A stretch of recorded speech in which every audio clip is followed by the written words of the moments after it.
السلام عليكم ورحمة الله. إن الحمد لله نحمده ونستعينه ونستغفره ونعوذ بالله من شرور أنفسنا ومن سيئات أعمالنا.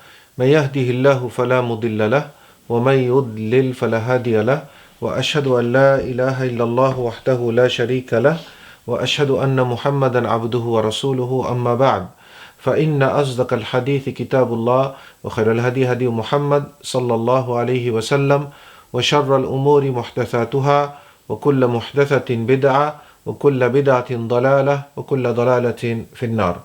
My dear little children, today is the 7th of Rabiuth-thani and it is 1442 years after the hijrah or the migration of our beloved Prophet ﷺ, which coincides with November 22nd, 2020.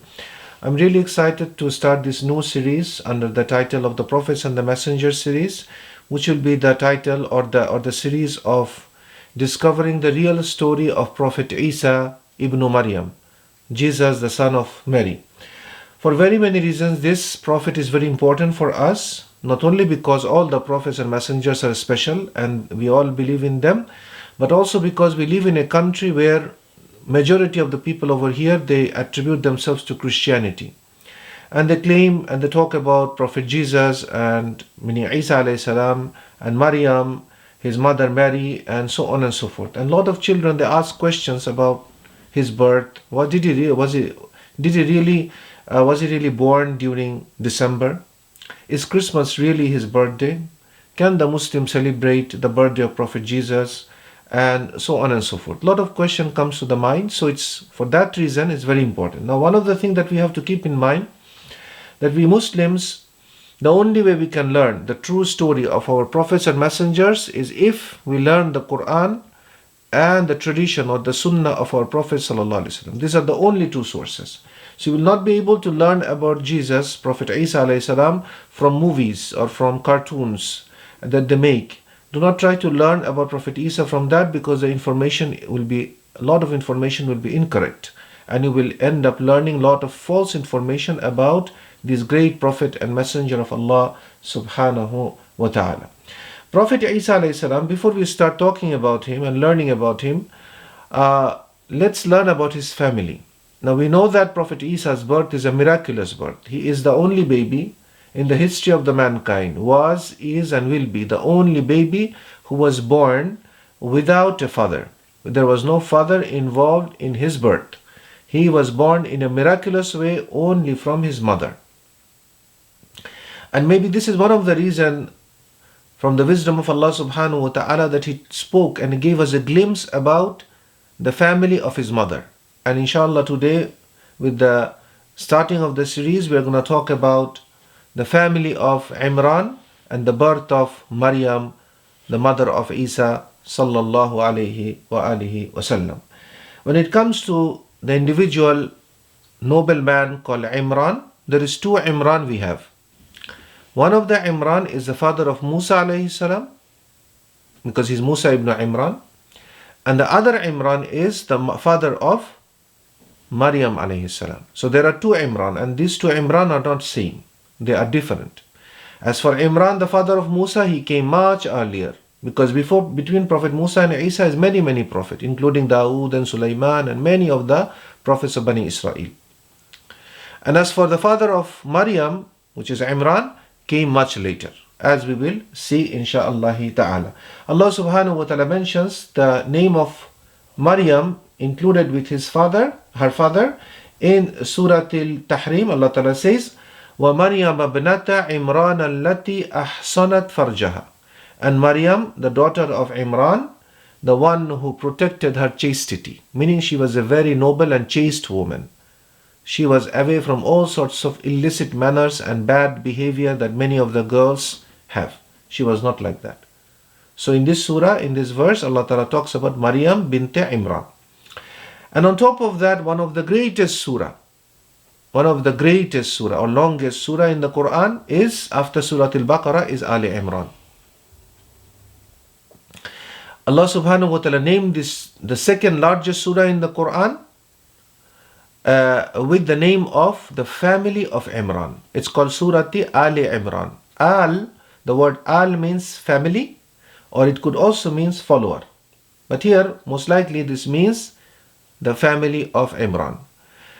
And a lot of people, they have confused. They think, is this Imran the father of Musa, or this Imran the father of Maryam? And the ulama of the tafsir, or the explanation, they explain that it is not the father of Musa, because in Surah Ali Imran there is no mention of Musa there. What is mentioned is the family of Maryam. So this must be the father of Maryam alayhas-salam, and Allah knows best. Let's look what Allah subhanahu wa ta'ala says in Surah Ali Imran about Imran and his family. In Surah Ali Imran verse number 33, Allah ta'ala says, Inna Allah astafa Adama wa Nuha wa ala Ibrahima wa ala Imrana ala al-alamin. Allah chose Adam, translation of which more or less is Allah chose Adam, you know Prophet Adam. Nuh, do you know Prophet Nuh alayhi salam? He spoke about his life a little bit. And the family of Ibrahim. And we have been speaking about Ibrahim alayhi salam a lot. We have not finished the series as yet, but the family of Ibrahim and the family of Imran above the Alameen, above the mankind and the jinn, i.e. Allah subhanahu wa ta'ala honored these people. Now Imran, a lot of people, they ask this question, is he a prophet or a messenger? Could be. But we do not have any authentic proof to say he is a prophet or a messenger. But it is enough to understand that Allah mentions him and his family with three other great prophet and messenger. Adam, who is a prophet, Nuh, who is the first messenger, and Ali Ibrahim, who is one of the great prophet and messenger. So this is enough of an honor for Imran alayhi salam. Whether he was a prophet or messenger, Allah knows best. But definitely he was a very special man. And on top of that, Allah Ta'ala has honored his family, mentioning his family's name by naming the second largest surah in the Quran, Surah Ali Imran. Who is the Ali from the Ali Imran, or the family of Imran alayhi salam? We especially know that he is the father of Maryam, of course. And also Allah mentions in the Quran that about when referring to the birth of Isaa, we will talk about it. The people said, Ya ukhta Harun, O the sister of Harun. So it is clear that Maryam had a brother called Harun, and most likely this Harun would be the son of Imran, if this Harun is the paternal brother of Maryam. If it's a maternal brother of Maryam from maybe another, we do not know the details, so most likely. But we know also for sure that Maryam's brother-in-law, her sister's husband, was the great prophet and messenger Zakaria alayhi salam, and he was another messenger and a prophet for Bani Israel. So he was the father-in-law of Zakaria. Imran is the father-in-law of Zakaria, and two of his grandsons are great prophet and messenger. And the famous one is of course Isaaa Ibn Maryam, and the other one is the Yahya ibn Zakaria. And both of these grandsons of Imran is very special and very great prophet and messenger, InshaAllaah ta'ala. So Allah subhanahu wa ta'ala mentions about Ali Imran. Then Allah ta'ala says, ذُرِّيَّةً بَعْدُهَا مِنْ بَعْدٍ. They are children one of the other. Wallahu Sami'un Alim. And Allah hears and Allah knows everything. Now a lot of people, they ask this question, that why Allah ta'ala chose the family of Imran out of these millions and billions of people. Allah subhanahu wa ta'ala knows who to choose, where to send his messengership. So when he tells us that he chose somebody, we should not question his choice. We should accept it, and we know that they deserve the choice of Allah. And that is the answer Allah Ta'ala gives in this second verse, Wallahu Sami'un Alim, i.e. he hears everybody. He knows everybody's words, whether they say it secretly or whether they say it openly. And he is Alim, he knows the sincerity of the hearts of the people. So when he chose somebody, means these are the best people who spoke the best and their intention was the best. From them is Adam, Nuh, the family of Ibrahim, and the family of Ali Imran. In this specific context, we understand. Of course, there are other chosen people from they are children of each other. We know that Nuh, Ibrahim, Ali Ibrahim, Ali Imran, definitely all of them are the children of Adam. Then also we know that Nuh alayhi salam, in his time, when there was this great flood, and there is this difference of opinion amongst the scholars, but this flood happened worldwide, and everybody was killed except the believers in the boat, or did it happened in a certain region, and the region where Prophet Noah alayhi salam was sent. This is a matter of dispute amongst the ulama. We do not have any specific text to clarify what went, but most likely from the wordings of the Quran and the ayat of the Quran, it is clear, most likely, inshallah, that Ibrahim is from the lineage of Sayyidina Nuh alayhi salam. And for sure, the Imran and his family is from the lineage of Ibrahim alayhi salam, because Imran and his family is from Bani Israel, the children of Israel. And Israel is either Yaqub or either his father Ishaq. Allah knows best who it is. There is nothing clear and authentic to know who Israel was. But Bani Israel, we know for sure, is from the lineage of Ishaq alayhi salam. The lineage of Ishaq alayhi salam. So Bani Ali Imran, the Ali Imran is a group of Ali Ibrahim. So Allah subhanahu wa ta'ala double time praised the family of Ibrahim alayhi salam. Specifically, generally, of all the family of Ibrahim, the believers, and specifically in this ayah, the family of Imran. We also know Muhammad sallallahu alaihi wasallam, Ali Muhammad, is from Ali Ibrahim too. And they were chosen also in their time to lead the mankind to the truth. This is how we know that Allah's choice is the best, as we can see, inshaAllah. Then Allah subhanahu wa ta'ala tells us the story of the birth of Maryam, which is going to be the topic today.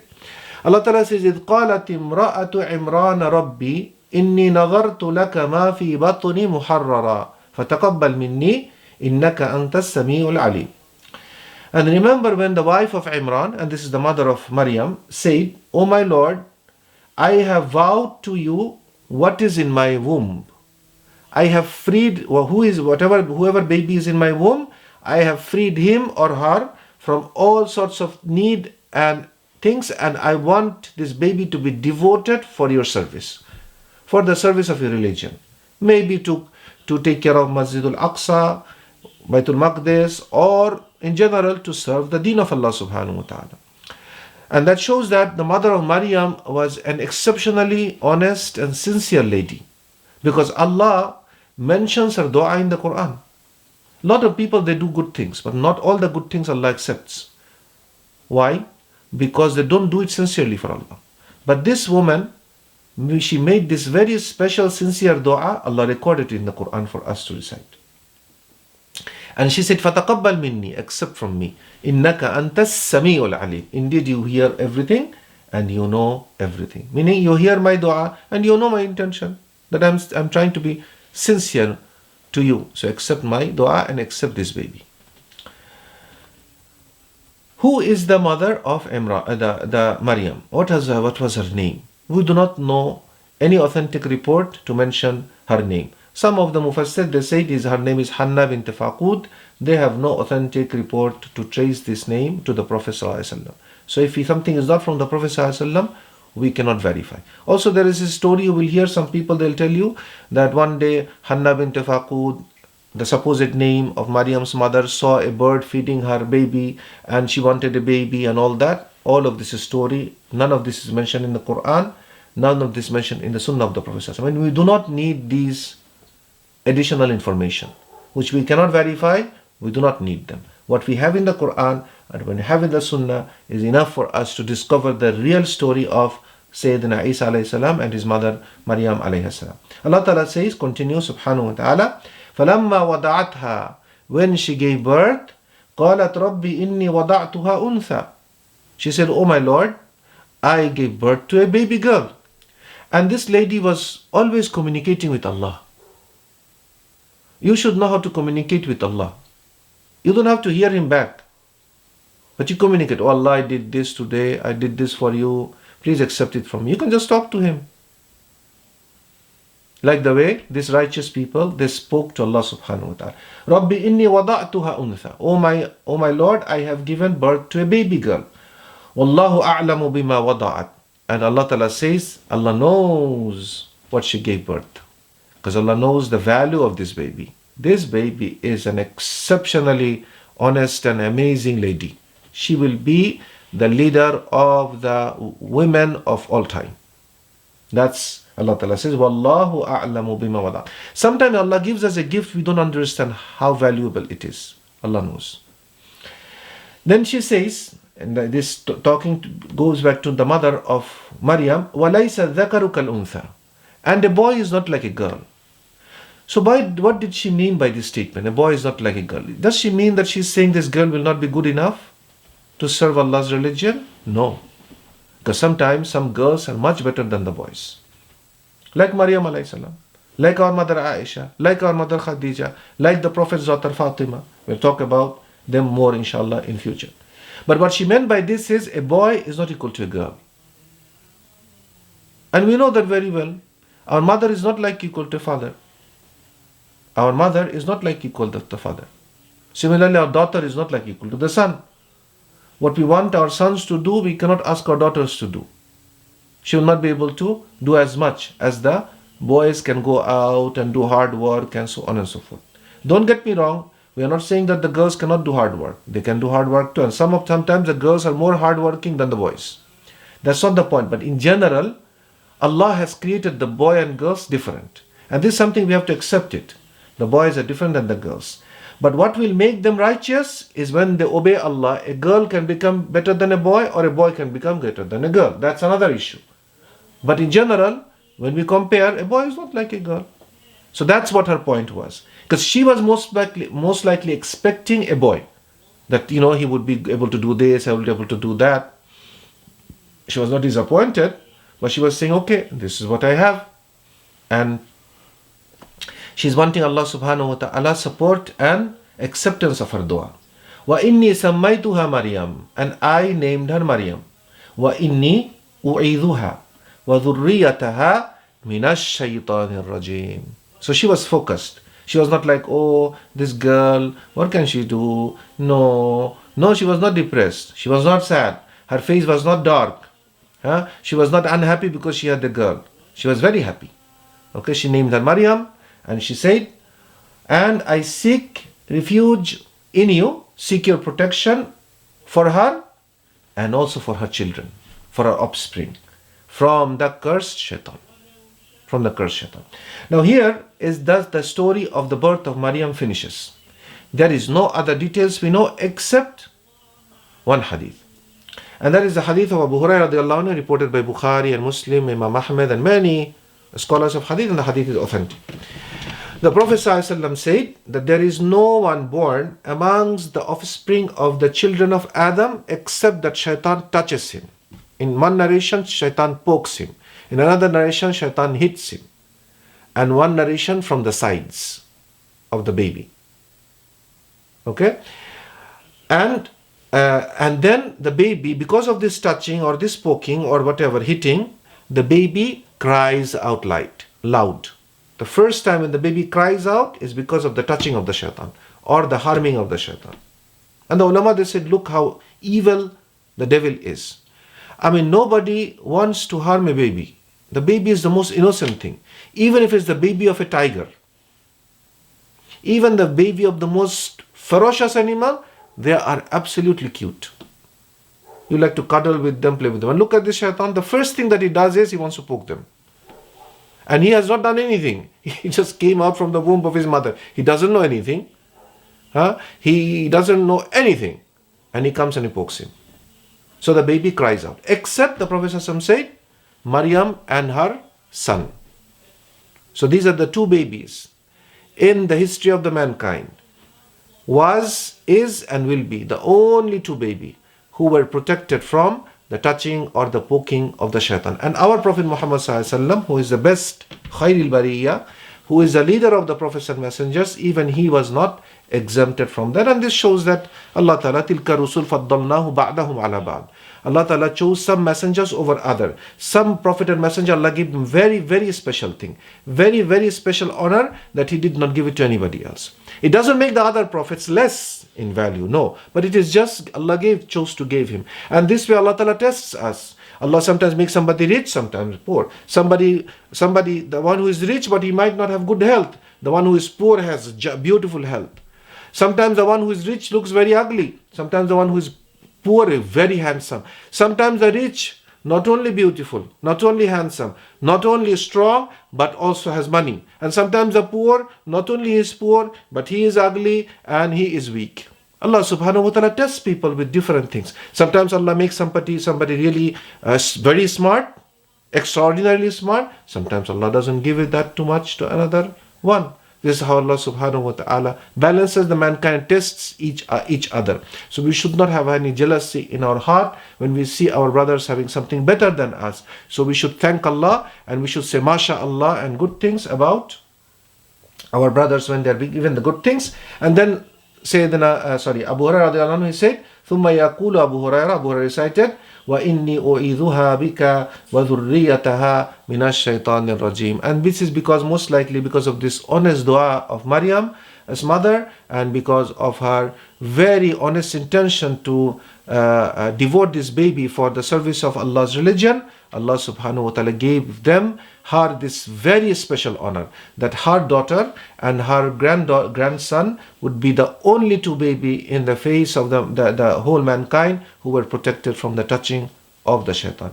This is what we have with regards to the family of Imran or Ali Imran, and the birth of Mother Maryam alayhas-salam. And inshaAllah, in the next topic we're going to talk about the growing up of Maryam and the guardianship of Maryam through Sayyidina, the great Prophet Zakaria alayhi-salam. Subhanakallahumma wa bihamdik, ashhadu an la ilaha illa anta, astaghfiruka wa atubu ilayk. Wassalamu alaikum wa rahmatullahi wa barakatuh.